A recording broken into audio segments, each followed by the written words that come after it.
Imagine a quiet morning in Europe. Millions wake up. They buy coffee. They pay their bills. They send money across borders. Everything feels normal. But behind the screen, something unsettling unfolds. Every time a card swipes. Every time a payment clears. Every time money moves digitally. The system running it, for the most part, does not belong to Europe. And the deeper shock? Decisions made thousands of miles away, in Washington, can tighten credit in Berlin, shake banks in Paris, or ripple through entire economies overnight. For decades, this was accepted as the cost of stability. The global system worked. The dollar anchored it. No one questioned the foundation. But that era is shifting. For the first time since the end of World War II, European policymakers are preparing for something once considered unthinkable. Not to overthrow the dollar, but to survive without it if they ever have to. And this is where it changes. Because the question is no longer whether the global financial order will evolve. The real question is this: why is Europe quietly preparing now? And what do they see coming that the rest of the world does not?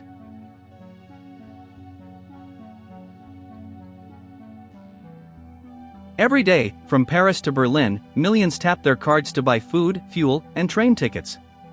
It feels local. It feels European. But most of those payments run through American networks like Visa and MasterCard. Even when Europeans pay in euros, the digital rails moving that money often sit outside European control. That's the first layer of dependence. The second runs deeper. In global trade, the US dollar still dominates settlement. Even when European companies trade with non-US partners, the dollar frequently acts as the middle currency. So when the Federal Reserve aggressively raised interest rates in 2022 to 2023, the shock didn't stop at America's borders. Capital rushed into dollar assets. The euro weakened. Borrowing costs across Europe climbed. Decisions made in Washington tightened financial conditions in Europe. And now, a third layer is emerging. Stable coins. The largest ones, like Tether, are backed by US dollars and increasingly used in global digital transactions. As they expand, they risk extending dollar dominance into the next generation of financial infrastructure, a trend policymakers describe as digital dollarization. European institutions are no longer quiet about this. The Banque de France and the European Central Bank have both warned that reliance on non-European payment networks and dollar-based digital assets could erode monetary sovereignty. Because control over money isn't just about issuing currency. It's about controlling the systems that clear it, store it, and move it. Here's the paradox. The euro is one of the world's strongest currencies, used by hundreds of millions. But in the digital age, a currency alone isn't power.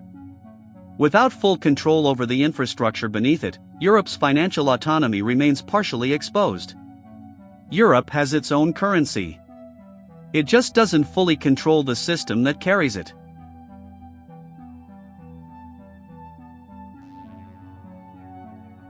The dollar did not rise overnight.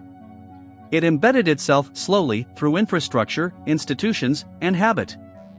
One of its strongest pillars is SWIFT. Not a bank, but a messaging system linking more than 11,000 financial institutions worldwide. In practice, most cross-border transactions moving through SWIFT settle in US dollars. Even when two non-American countries trade, the dollar often acts as the common language. That's structural power. It became visible in 2022, after Russia invaded Ukraine. Working with allies, the US Department of the Treasury helped remove major Russian banks from SWIFT. The move sharply limited their access to global finance. The message was clear: control the infrastructure, and you control leverage. The dollar's dominance also rests on reserves. According to the International Monetary Fund, most global foreign exchange reserves are still held in US dollars. Central banks stockpile dollars to stabilize their currencies and manage trade. When the dollar strengthens or weakens, the shock travels worldwide. Now a new layer is forming: digital finance. US policymakers support dollar-backed stablecoins, extending the currency's reach into next-generation payment systems. At the same time, firms like Google are expanding deeper into financial services, reinforcing an ecosystem rooted in the United States. Technology, policy support, and global scale combine into momentum.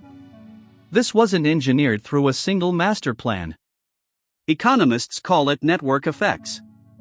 The more the world uses the dollar, the harder it becomes to leave it. Infrastructure connects to reserves. Reserves connect to trade. Trade connects to digital systems. Over time, the dollar stopped being just a currency. It became the operating layer of global finance, the foundation beneath nearly every cross-border transaction in the modern world.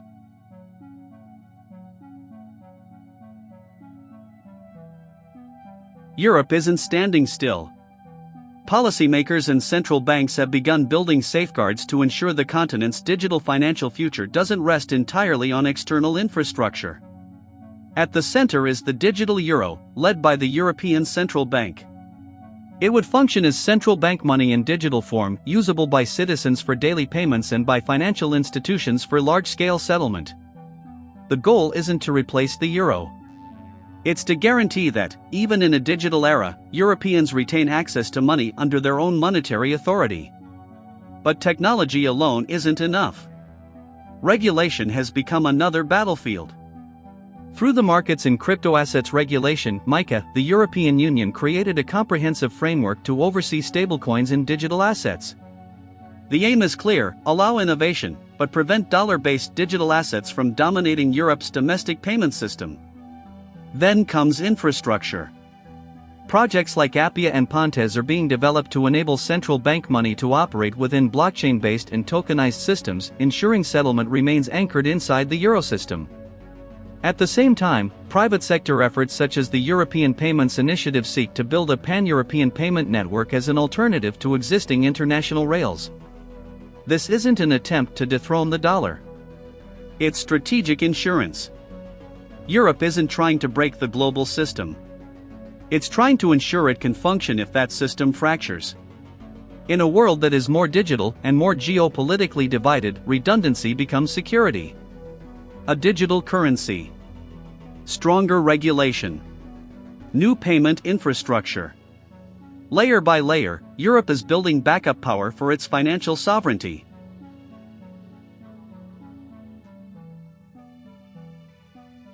The global monetary system won't shift overnight.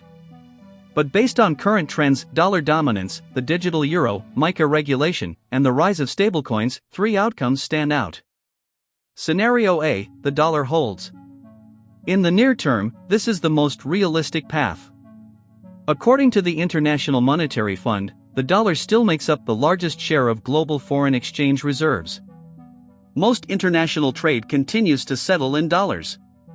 Even if Europe launches a successful digital euro, global commerce will likely remain dollar-based. Network effects and the depth of US financial markets are difficult to replicate. In this scenario, Europe doesn't replace the dollar. It gains partial autonomy, more resilient to shocks, but still operating inside a dollar-centered system. Scenario B: parallel monetary blocs. Over time, the world could fragment into a more multipolar structure. A dollar bloc led by the United States. A euro bloc centered in Europe. A yuan bloc expanding around China. Each builds its own payment infrastructure, including central bank digital currencies and cross-border networks. The system doesn't collapse, it separates. Trade continues, but through new conversion channels and financial bridges. This wouldn't be a currency war. It would be competitive coexistence. Scenario C: crisis-driven realignment. Less likely, but more disruptive. If fiscal stress in the United States triggers a loss of confidence in the dollar, diversification could accelerate. Central banks might expand their use of alternatives, including special drawing rights managed by the International Monetary Fund. The SDR, built on a basket of major currencies, offers a more neutral reserve mechanism. In a crisis, integration between a digital euro and SDR-based systems could move quickly, reducing reliance on any single currency. Across all three scenarios, one pattern holds. Change is underway. The speed depends on stability. If the dollar remains steady, transition will be gradual. If a shock hits, realignment could accelerate. What's clear is this: Europe is no longer just observing the shift. It's building options. And in global finance, having options is power. Behind closed doors, financial architects inside central banks and institutions like the International Monetary Fund understand a quiet truth. Dominance rarely collapses overnight. It erodes slowly. Then, all at once. Europe is not trying to topple the dollar today. It's preparing for a day when the world may no longer rely on it the same way. This isn't rebellion. It's contingency planning. Because the real question isn't whether Europe will walk away from the dollar. It's whether Europe could endure a future where it failed to prepare.